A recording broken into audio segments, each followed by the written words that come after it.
bawal po ba ang sugal kasi may sugal nung unang panahon sa Biblia? Oo, merong sugal noon, pero bawal sa kanilang magsugal.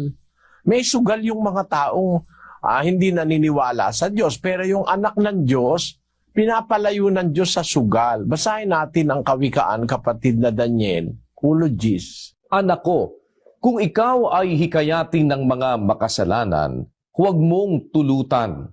Kung kanilang sabihin, sumama ka sa amin, tayo'y magsibakay sa pagbububo ng dugo, tayo'y mangagkubli ng silo na walang anumang kadahilanan sa walang sala.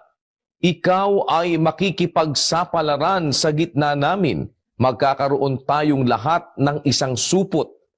Anak ko, huwag kang lumakad sa daan na kasama nila.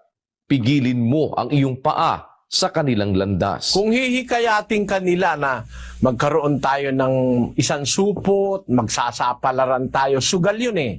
Sapalaran, isang supot, pagsasama-samahin yung pera, tapos susugal sila.